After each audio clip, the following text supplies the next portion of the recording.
बच्चों, आप कैसे हैं? उम्मीद कर रहे हैं अच्छे होंगे और अच्छे से पढ़ाई कर रहे होंगे। जैसा कि आपका 24 तारीख वाला पेपर हिंदी का पेपर बीत गया है और हम मानते हैं कि आपका पेपर अच्छा हुआ और अच्छे से किए भी होंगे, क्योंकि अच्छा खासा क्वेश्चन पूछा था, इजी पूछा था, कोई दिक्कत नहीं था। आज हम आपके लिए लेकर के आए हैं गणित का महत्वपूर्ण प्रश्न, जो आपके बोर्ड पेपर के लिए बहुत महत्वपूर्ण होगा। और मैं आपको बता देना चाहता हूं कि आपके पूरे गणित में कितने चैप्टर हैं, यानी पूरे मैथ में कितने चैप्टर हैं, तो हम कहेंगे 1 से लेकर के 2 3 4 5 6 7 8 9 10 11 12 13 और 14 लेसन है। कितना लेसन है? 14 लेसन है। तो हम कहेंगे 14 लेसन है, तो किस प्रकार हम लोग पढ़ेंगे, किस प्रकार हम पढ़ेंगे बताते हैं आपको। बताते हैं कि 14 लेसन जो हम उसको किस प्रकार खत्म करेंगे और आपको किस प्रकार बताएंगे। हम मानते हैं कि आपका 1 तारीख का पेपर है, 1 तारीख को पेपर, 1 मार्च को पेपर है, तो उसमें हमको कितने दिन का बीच में का गैप है, इसका बहुत केयर करना है। जो समय का उपयोग करेगा अच्छे से, उसका रिजल्ट बेहतर जाएगा। जो समय का ध्यान नहीं देगा कि कितने दिन का गैप है, कौन सा पेपर है, किस प्रकार है, जब टाइम शेड्यूल बढ़िया से मैनेजमेंट नहीं करेगा तो फिर उसके लिए समस्या होगा। तो आपको कोई समस्या नहीं आने देंगे, हम पूरा टाइम शेड्यूल आपको हम करके देंगे। चलते हैं देखते हैं। तो अगर कहेंगे एक 25 तारीख वाला गैप है, 26 है, 27 है और 28 है और फिर 1 तारीख को आपका पेपर है। तो हम कहेंगे कि चलते हैं तो बताते हैं। तो एक दिन में जो 25 तारीख को हम क्वेश्चन देंगे, यानी 25 तारीख के लिए जो हम क्वेश्चन देंगे, वह आपको क्वेश्चन देंगे कितना पार्ट तक, 1 से लेकर के 5 अध्याय तक हम आपको क्वेश्चन देंगे। 1 से लेकर के अध्याय 5 तक क्वेश्चन देंगे और उसको आप 25 तारीख में तैयार कर लीजिएगा। उम्मीद कर रहे हैं प्यारे बच्चों समझ में आ रहा होगा। अगला जो हम वीडियो डालेंगे 26 तारीख को जो डालेंगे, वो 26 तारीख रहेगा 6 7 8 9 और 10, यानी अगला 5 अध्याय जो होगा वो 26 तारीख को आपको पढ़ना होगा। यानी पूरा दिन आपके लिए रहेगा जो 26 तारीख को आपको पढ़ना होगा। अब चलते हैं, बचता कितना है? 4 लेसन, 11 12 13 और 14 लेसन बचता है, जिसको हम आपको क्वेश्चन 27 तारीख को देंगे और 27 तारीख को क्वेश्चन तैयार कर लेंगे। इस प्रकार पूरे मैथ को हम क्या करेंगे, सही करेंगे और सही करके आपको देंगे, और जो आप पढ़ेंगे तो आपको कोई समस्या नहीं होगा। और मैं आपको बता दूं, बाकी अब सोच रहे होंगे सर 28 तारीख वाला क्या है, तो 28 तारीख का जो दिन रहेगा वो आपका पूरा सब सब्जेक्ट को लेकर के चलेंगे। और जो हार्ड टॉपिक है हम बताए, जो ये टॉपिक बताएंगे अभी उसमें बताएंगे, तो उसको 28 तारीख में पूरा एक बार सर्वे कर लीजिएगा, पूरा रिवीजन कर लीजिएगा, जिससे आपको कोई समस्याएं न आए। इसलिए प्यारे बच्चों, हम आज आपके लिए लेकर के आया हूं मैथ का सबसे इंपॉर्टेंट क्वेश्चन, जो आपके बोर्ड पेपर के लिए बहुत महत्वपूर्ण होने वाला है। तो आइए प्यारे बच्चों, आज का क्वेश्चन अध्याय 1 से 5 तक हम क्या करते हैं, क्वेश्चन देखते हैं। तो चलिए देखते हैं। तो इसको कह देते हैं 25 तारीख वाला क्वेश्चन, जो कह देते हैं 1 से लेकर के 5 तक। तो पहला जो अध्याय है वो मेरा अध्याय है वास्तविक संख्या है। जो वास्तविक संख्या है तो उसका पहला क्वेश्चन हम क्या कर दे। और एक बात और केयर कीजिएगा कि जो वास्तविक संख्या है इसमें 2 चीजें जरूर जानिएगा। एक तो होता है एलसीएम और एचसीएफ ज्ञात करना, यानी एलसीएम और एचसीएफ ज्ञात करना जिसको आएगा तो ये चैप्टर आसानी से हो जाएगा। और इस चैप्टर से मैं बार बार के ना 2 ही टाइप का क्वेश्चन पूछेगा, वो हमने लिख दिया। भले आपको कितने क्वेश्चन दिख रहे हैं, 7 क्वेश्चन दिख रहे हैं, लेकिन 7 क्वेश्चन में आप सिर्फ 2 ही प्रकार का है। चलते देखते हैं। कर यदि 26 156 का एलसीएम 156 है तो मौसा ज्ञात कीजिए। फिर मौसा ज्ञात करना है। अगला क्या करना है, संख्याओं 92 510 का एलसीएम और एचसीएफ का कीजिए, ज्ञात कीजिए। 92 और 510 का फिर एलसीएम और एचसीएफ ज्ञात कीजिए। इससे क्वेश्चन एक उठाएगा जरूर, एक इससे और एक इससे, तो मैं बता रहा हूं कैसे उठाएगा ये। करा दिया गया। अगला देखिए, तो बार बार मौसा और लसा ही तो ज्ञात करना है इसमें। और हम आपको बता देना चाहते हैं कि जिसको लसा और मसा ज्ञात करने आ जाएगा वो आसानी से ज्ञात कर लेगा। और यही क्वेश्चन फिर देखिए यहाँ पर आ गया। ये क्या कह रहा है, 26 156 का एलसीएम 156 है, तो फिर दोबारा हो गया क्या क्वेश्चन, 26 156 एलसीएम। फिर यही क्वेश्चन रिपीटेड हो गया है, कोई दिक्कत नहीं। यहाँ पर अंक बदल लीजिएगा, हम मान लेते हैं, बता ही दे रहे हैं हम आपको। चलते आगे जरा देखिए। मान लीजिए ऐसे ना कहे, ऐसे हम कह दे, आपसे कोई भी संख्या ले लीजिए, जैसे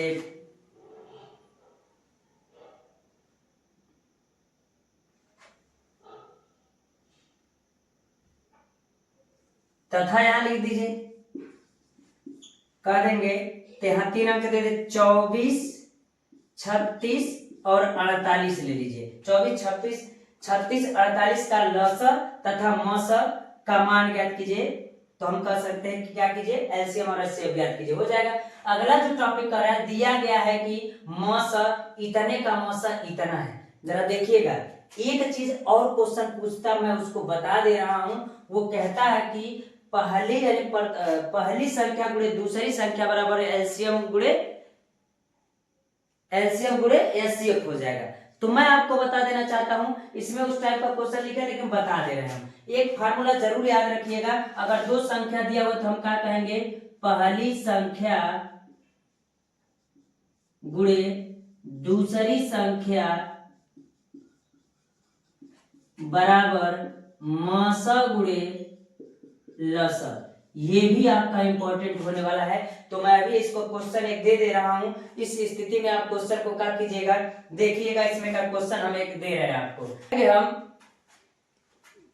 अगला क्वेश्चन जो आप देखिएगा, कह रहा है दिया गया है कि मस यानी पहली संख्या और दूसरी संख्या का मस कितना दिया है, न दिया है।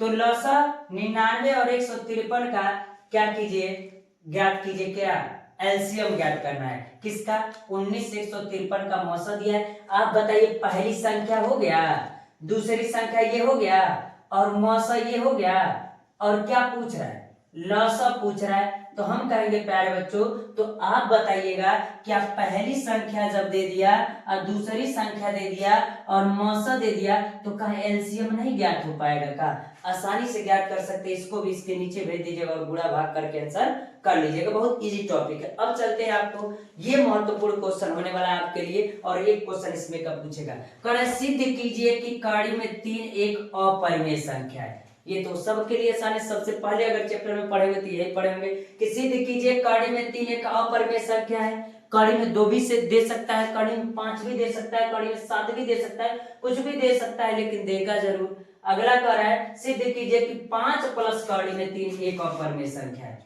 5 प्लस कड़ी में 3 इस प्रकार का पूछ सकता है। इसके जगह पर 2 प्लस कड़ी में 3 हो सकता है, 7 प्लस कड़ी में 3 हो सकता है, कुछ भी हो सकता है, लेकिन क्वेश्चन एक प्रकार का रहेगा। और मैं आपको एक बात बता देना चाहता हूं, अगर आपको ओएमआर शीट वाले 20 क्वेश्चन में होगा तो एक प्रकार का और क्वेश्चन पूछ सकता है। कोई संख्या दे देगा, मान लीजिए संख्या में अगर हम कहे कि मान लीजिए दे दिया 4 दे दिया, और मान लीजिए कि 6 दे दिया, 3 दे दिया, और एक कड़ी में 11 दे दिया। पूछ दिया कौन अपरिमेय संख्या है। तो अपरिमेय संख्या बता सकते हैं ना कौन है? तो हम कहेंगे कि हो सकता है कि बहुविकल्पी के रूप में आपको दे दे और पूछ दे कौन परिमेय संख्या है और कौन अपरिमेय संख्या है, तो आसानी से आप उसको भी बता लीजिएगा। अगला कह रहा है 24, 36, 48 का लौसा तथा मौसा का कीजिए, ज्ञात कीजिए। उम्मीद कर रहे समझ में आ रहा होगा। अगला कह रहा है दर्शाइए कि 3 कड़ी में 3 एक अपरिमेय संख्या है। तो प्यारे बच्चों, दिक्कत आ रहा है इसमें। टोटल में हम देखें तो 2 ही प्रकार का क्वेश्चन मिला। एक सिद्ध कीजिए कि परिमेय है कि अपरिमेय है, और दूसरा क्या है, एलसीएम और एचसीएफ। तो उम्मीद कर रहे हैं कि अध्याय 1 का क्वेश्चन आप देख लेंगे, और अगला 2 ही टाइप का क्वेश्चन है। अगर मुश्किल से पढ़े तो आधा घंटा में क्लियर हो जाएगा, क्योंकि पीछे आप रिविजन किए होंगे, बस आपको एक नजर देखने पर तैयार हो जाएगा। आइए प्यारे बच्चों, अगला अध्याय चलते हैं। अध्याय जो 2 है वह बहुपद है, और बहुपद से भी एक ही क्वेश्चन, एक ही 2 प्रकार का क्वेश्चन पूछता है, वो भी इजी होता है, हो सकता है कभी पूछता भी नहीं है। देख लेते हैं। कह रहा है कि द्विघात बहुपद f(x) बराबर 3x² - x - 4 के शून्यक ज्ञात कीजिए। इसके क्या करना है, शून्यक ज्ञात करना है, और शून्यकों तथा इसके गुणांकों के बीच संबंध भी ज्ञात करना है, यानी संबंध का भी जांच करना है। तो इस प्रकार क्वेश्चन को क्या कर लीजिएगा, देख लीजिएगा। अगला जो कह रहा है, यदि द्विघात बहुपद k - x² plus kx plus 1 के शून्यकों में से एक शून्यक -3 है, तो दूसरे शून्य का मान ज्ञात कीजिए। ये देखिए, एक शून्यक दिया है और दूसरा शून्यक पूछ रहा है। तो मैं बता दूं प्यारे बच्चों, इस बात का ख्याल रखिएगा, अगर एक शून्यक दिया होगा तो दूसरा शून्यक ज्ञात करने के लिए कहता है, तो आप उससे घबराइएगा मत, उस टाइप का क्वेश्चन देखिएगा और इस प्रकार के क्वेश्चन को आप सॉल्व कर लीजिएगा। एक टाइप का और क्वेश्चन देखिए, कह रहा है शून्यक माइनस कड़ी में 3 और 4 वाला द्विघात बहुपद है। तो एक मैं बात बता दूं, ऐसा क्वेश्चन देगा और 4 बहुविकल्पी भी दे देगा और समीकरण दे देगा। कह देगा इसका प्रयोग करके कौन द्विघात बहुपद बनाया गया है। तो मान लीजिए समीकरण दे सकता है, ऐसे कर देगा कि अगर कह देगा मान लीजिए 3x² या x² प्लस 2x प्लस 5 या 6x² प्लस 7x प्लस 2 ऐसे टाइप का दे देगा तो पूछ देगा कि बताइए कौन इससे बना हुआ है। 4 ऑप्शन देगा तो एक न एक तो जरूर बना होगा। तो इस टाइप का क्वेश्चन पूछेगा। और अध्याय 3 से इतना क्वेश्चन पूछेगा। अध्याय 4 दो चर वाले रैखिक समीकरण युग्म आपके लिए महत्वपूर्ण होने वाला है। और मैं बता दूं कैसे महत्वपूर्ण होने वाला है। इसमें ऐसे टॉपिक पूछते हैं जो बच्चों से सालों साल उस समस्या रहता है, जल्दी दूर नहीं होता है। तो उस समस्या को हम बता दे, इससे फिक्स है किस टाइप का क्वेश्चन पूछेगा, उस क्वेश्चन को मैं लेकर के आया हूं। पहला क्वेश्चन कर रहा है, यदि दो संख्याओं का अंतर 26 है, दो संख्याओं का अंतर क्या है 26 है, तथा एक संख्या दूसरी संख्या के 3 गुनी है, तो संख्याओं को ज्ञात कीजिए। क्या कर रहा है, एक संख्या दूसरी संख्या का कितनी गुनी है 3 गुनी है, यानी गुनी से संबंधित सवाल देगा तो आप घबराइएगा मत।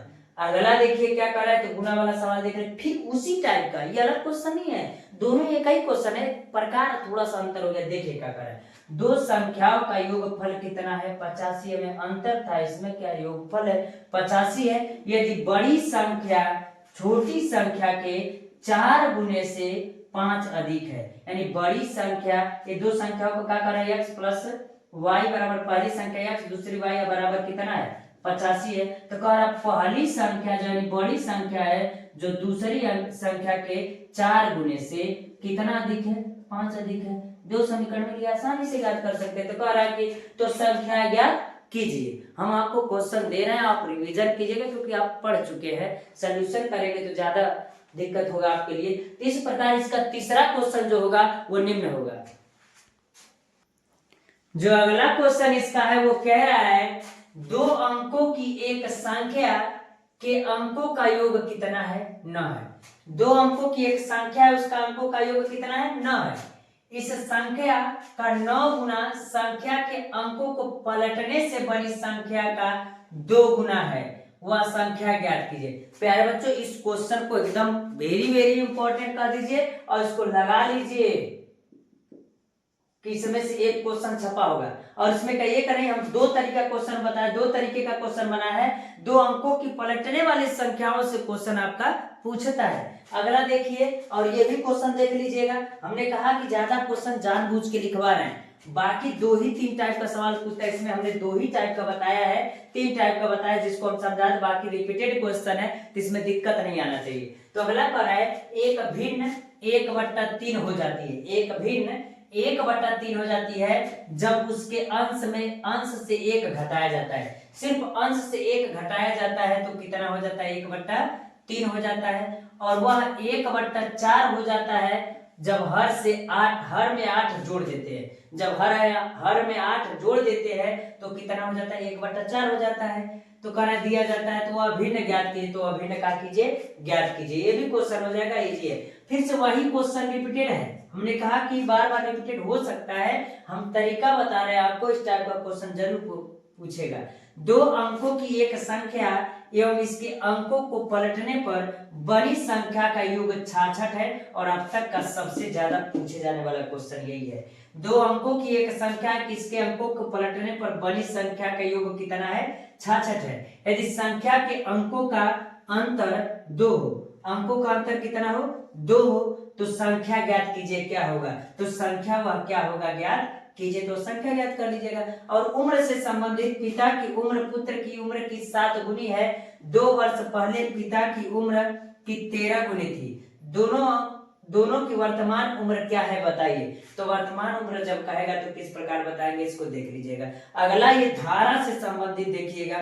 ऋतु धारा के अनुकूल, जिधर धारा बह रहा उसी के अनुकूल 2 घंटे में 20 किलोमीटर चलती है, 2 घंटे में 20 किलोमीटर तैर सकती है, ठीक है। और धारा के प्रतिकूल 2 घंटे में 4 किलोमीटर, धारा के विपरीत जब जा रही थी 2 घंटे में 4 ही किलोमीटर का करीब तैर रही है। उसकी स्थिर जल में तैरने की चाल ज्ञात कीजिए तथा धारा की चाल। स्थिर जब जल रहेगा तब कितना तेज तैरेगा उसका मान ज्ञात कीजिए और धारा की चाल ज्ञात कीजिए। तो इससे अध्याय 3 से कहे तो इस तरह टाइप के क्वेश्चन से बस सवाल पूछेंगे। और टोटल हुआ कितना, 3 ही प्रकार हुआ, अंकों को पलटने वाला, जोड़ने वाला, घटाने वाला और धारा से संबंधित सवाल 3 ही तो टाइप हुआ। आप देख लीजिएगा, आपको ज्यादा तैयार करने में समय नहीं लगेगा इसको। अगला अध्याय 4 जो है वो है आपका द्विघात समीकरण।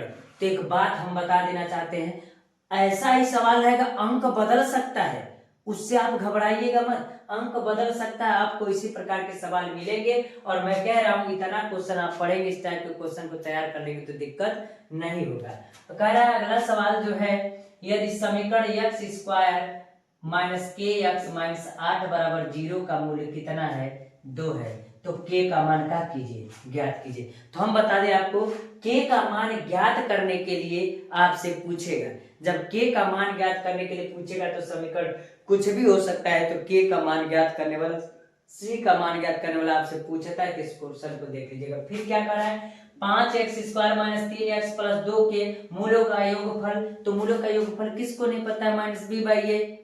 तो हम कर सकते हैं मूलों का योगफल कितना होगा, तो इसमें दिया बहुविकल्पी के रूप में भी दिया हो सकता है और ये लगाने के लिए भी दिया हो सकता है। तो चलते अगला क्वेश्चन कर रहा है, यदि द्विघात समीकरण 3x square minus 12x plus m बराबर 0 के मूल बराबर है, 0 के मूल बराबर है तो d बराबर 0, तो यम का मान क्या कीजिए, ज्ञात कीजिए। तो विविधता से हम क्या कर सकते हैं, ज्ञात कर सकते हैं आसानी से, कोई दिक्कत नहीं होगा। लेकिन इसमें आपको तुलना करना पड़ेगा, a square plus b x plus c से, तब ए बी और सी का मान मिलेगा। अगला जो कर रहा है द्विघात समीकरण, 3 कड़ी में 3x square minus 11x plus 8 कड़ी में 3 के मूल ज्ञात कीजिए। तो इसके मूल ज्ञात करना है। अगर ये नहीं लगेगा तो सीधे धरा 4 का नियम लगाइएगा। अगर कोई द्विघात समीकरण होता है जब वो नहीं बैठता है जोड़ने घटाने पर, तो उस वक्त में हम श्रीधर 4 को याद करते हैं और श्रीधर 4 का फार्मूला लगाते हैं। द्विघात समीकरण 4x square minus 6x plus 5 बराबर 0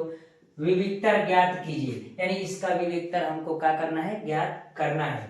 और फिर मूलों की प्रकृति भी बताइए, तो मूलों की प्रकृति भी आपको बताना है। अगला क्वेश्चन कर रहा है, दो ऐसे क्रमागत विषम धनांक पूर्णांक संख्या ज्ञात कीजिए जिनके वर्गों का योग कितना है, 290 है। तो मैं बता दूं प्यारे बच्चों, इसमें अंक बदला हो सकता है, लेकिन इसमें का क्वेश्चन छापा भी हो सकता है, इस बात का ख्याल रखिएगा। हमने कहा क्या, हमने यही कहा कि दो ऐसे क्रमागत विषम धनात्मक पूर्णांक ज्ञात कीजिए जिनके वर्गों का योग कितना है, तो हम कहेंगे जिनके वर्गों का योग कितना है, 290 है। तो इस प्रकार के सवाल को आप क्या कर लीजिएगा, देख लीजिएगा। हो सकता है सम विषम कह सकता है, क्रमागत बस कह सकता है, तो आप उससे घबराइएगा मत।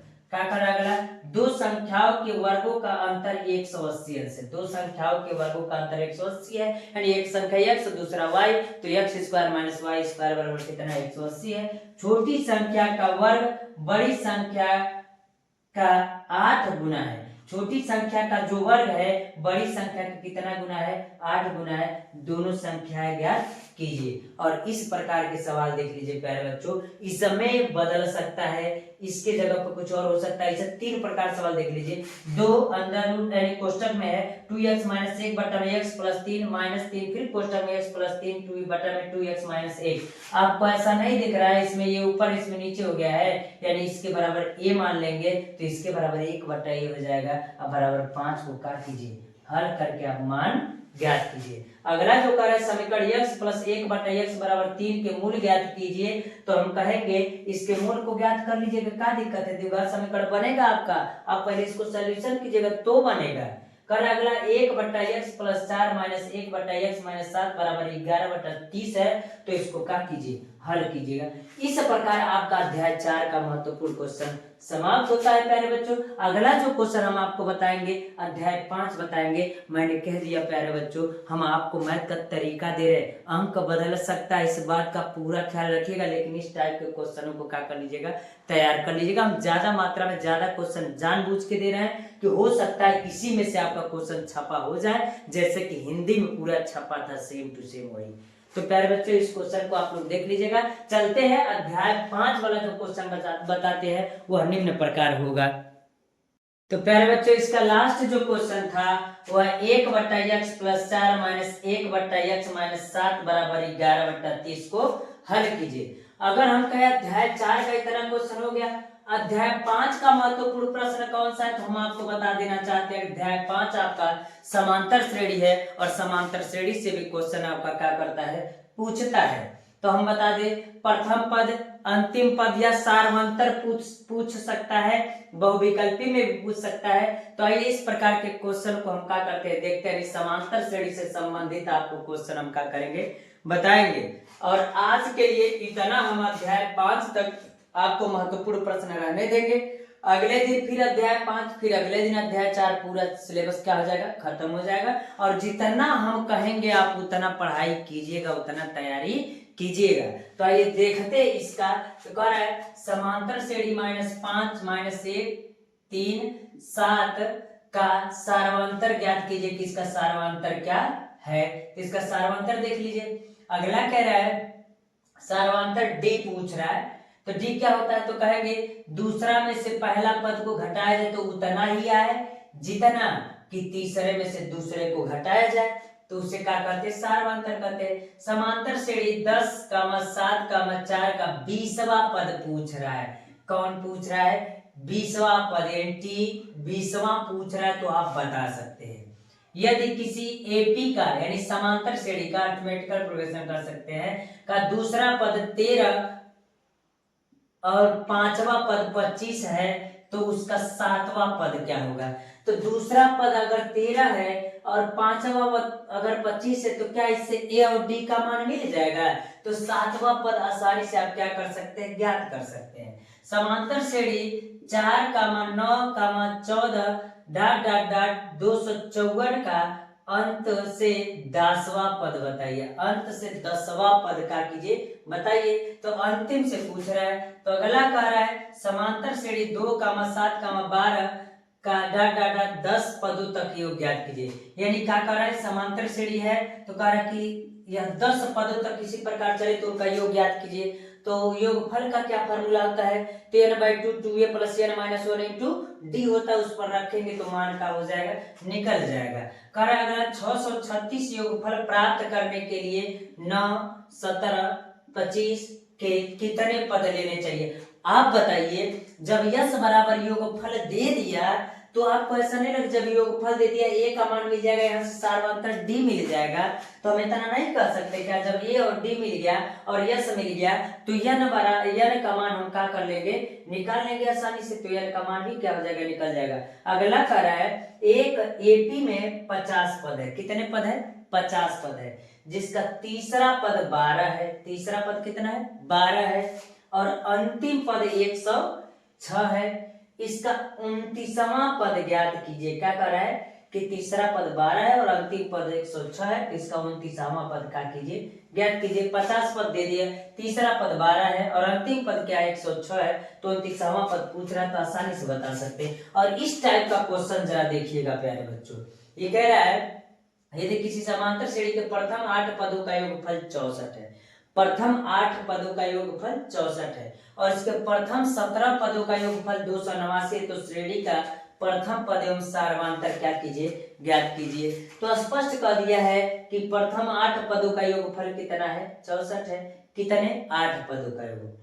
इसके प्रथम 17 पदों का योगफल 289 है। एक समीकरण इससे मिलेगा, एक समीकरण इससे मिलेगा। जब दोनों समीकरण मिल जाएंगे तो दोनों को लड़ा करके क्या ए और डी का मान नहीं ज्ञात कर सकते हैं। तो इस प्रकार प्यारे बच्चों हम कह सकते हैं कि आज का आपका क्वेश्चन कंप्लीट होता है अध्याय 5 तक। और इस क्वेश्चन को तैयार करेंगे, इससे संबंधित क्वेश्चनों को तैयार करेंगे। हम बार बार कह रहे हैं हूबहू यही क्वेश्चन नहीं होगा, उसके जगह पर अंक बदल सकते, लेकिन टाइप यही रहेगा प्यारे बच्चों। इसलिए इस प्रकार के क्वेश्चनों को आप क्या कर लीजिएगा, देख लीजिएगा। आज के लिए इतना रहने देते हैं और इतना तैयार भी कर लेंगे प्यारे बच्चों। इसलिए हम इतना आपको पैकेज बना देंगे और अगला जो अध्याय 5 होगा जल्द ही आपको चला जाएगा। आज के लिए इतना रहने देते हैं प्यारे बच्चों, धन्यवाद।